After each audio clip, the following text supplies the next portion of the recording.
Hello everyone, and welcome to the Narcissistic Abuse Recovery Care Network. I'm Dean, the host of the N.A.R.C.N Network and channel, and also the host of the Unmasking the Narcissist channel. Today I'm going to be presenting to you guys episode 204 on the N.A.R.C.N Network, and the title of episode 204 is The Narcissist, a Lonely and Empty Person.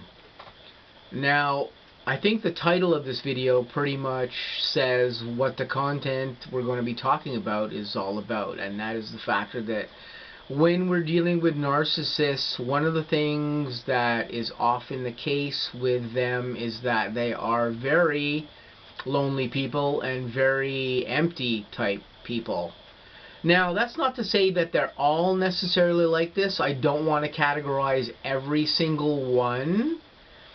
But you know, there's another narcissistic expert I watch on the internet, and that particular channel is called Narcology Unscripted, and the host of that particular channel, Dave, likes to describe narcissists as empty meat suits, and it's both amusing when he describes them as that, and also a little bit sad, because there seems to be some degree of truth to this particular description of narcissists. And, you know, why it is that narcissists are this way?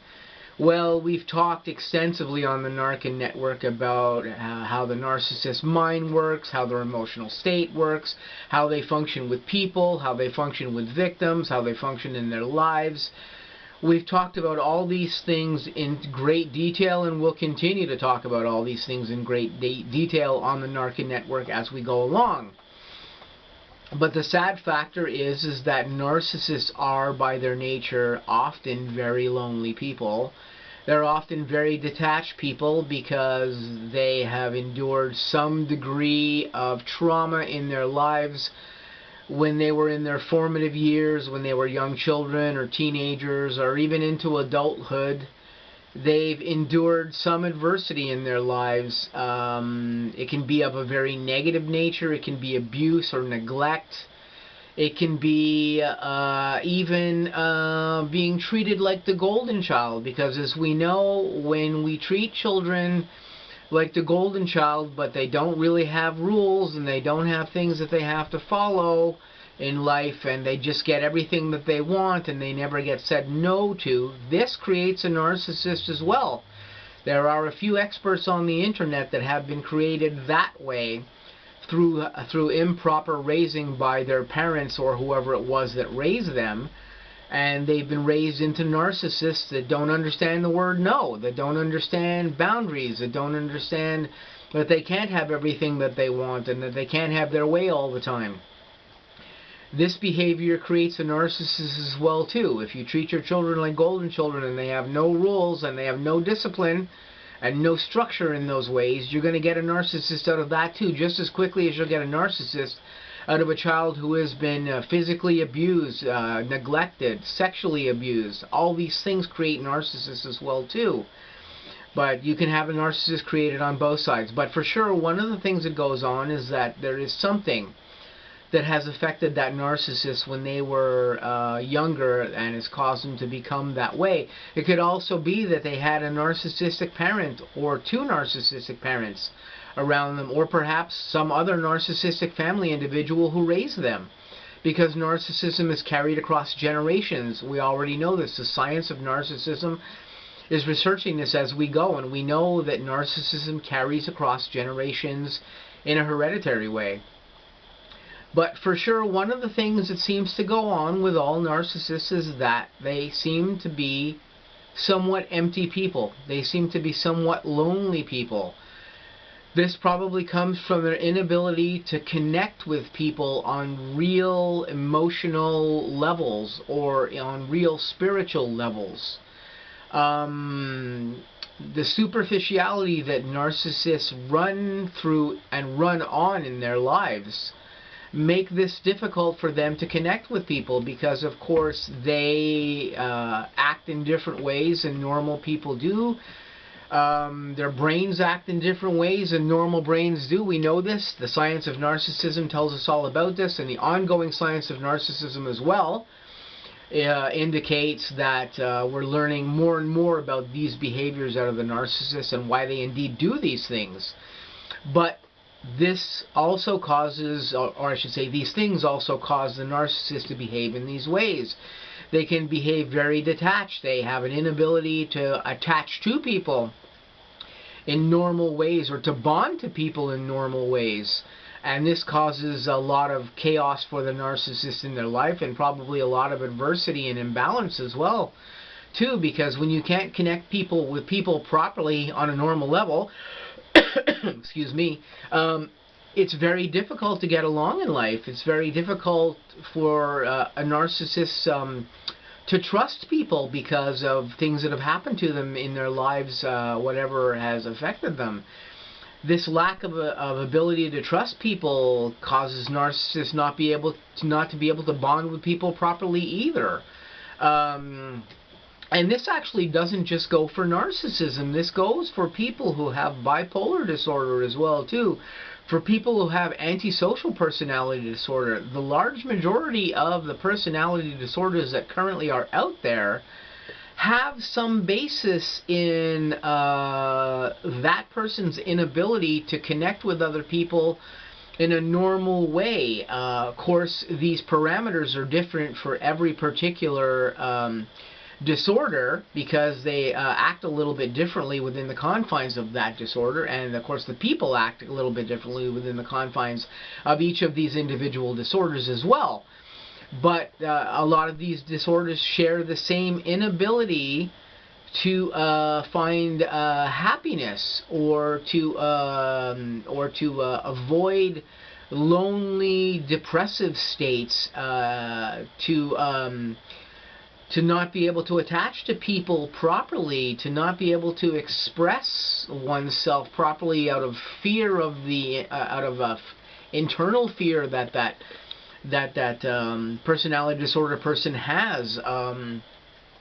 So there's a lot of parameters that cause a lot of trauma for the narcissist that perhaps a normal person doesn't understand, because that normal person may not share some of these traumas. And depending on the level of the narcissist or the level of the person who has a personality disorder, these things can be relatively extreme at times, and extremely hard to deal with for that person who's dealing with this. Now, I don't want to seem to everyone who's out there who's dealt with a narcissistic event in their life, especially if it's been an extreme narcissistic event, I don't want to seem like a narcissistic sympathizer here. I just understand the science of narcissism because I'm studying it constantly.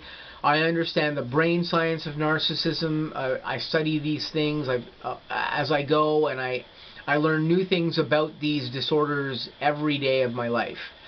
And it may seem that I'm trying to make an excuse for the narcissists here and for the way that they are. I am not doing that. I am simply presenting you the science, or some of the science, and some of the functional things as the way the narcissist is here. But some of you out there who are aware of narcissism and how it works and all this will know these things already.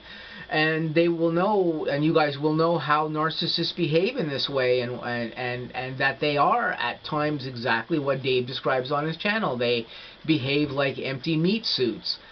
I don't think that means that they are necessarily empty meat suits, because there are some other narcissists on the internet who have channels about themselves where they describe the things that they go through. They describe the therapy that they go through to be able to correct their narcissism and do these things. And you can indeed see that some of these narcissists do suffer with very intense trauma states in their everyday lives that have been caused by whatever has caused them in their personal lives. So that is to say that I don't think narcissists are without feeling. I think that their feelings are askew, let's say. They're not normal. They don't behave normal. They don't react normal.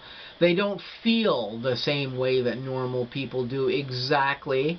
Although, again, You know, there are different experts on the internet that will debate this exactly and how the brain works. And so there are some narcissists out there, again, who have channels on the internet who will also debate exactly what narcissists are thinking, or the way that they're thinking, or the way that they're reacting with you. And some will say that they do have feelings. It's just that these feelings are strange, weird, and very different from normal people, and we have to treat them as such.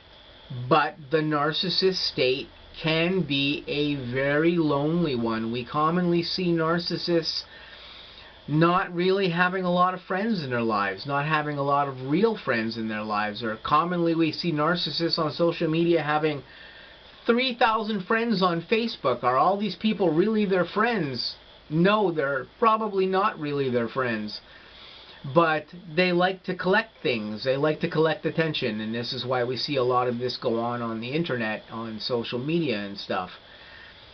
Commonly, the narcissists don't have a lot of really close friends, and commonly when they do have close friends, often they get into altercations with those friends for very, very minuscule, minor things, and they end up disengaging with those friends after a short period of time very quickly. Because, again, they don't know how to properly handle themselves in conditions with other people. They don't know how to relate with other people who don't have narcissism or don't have any of these disorders.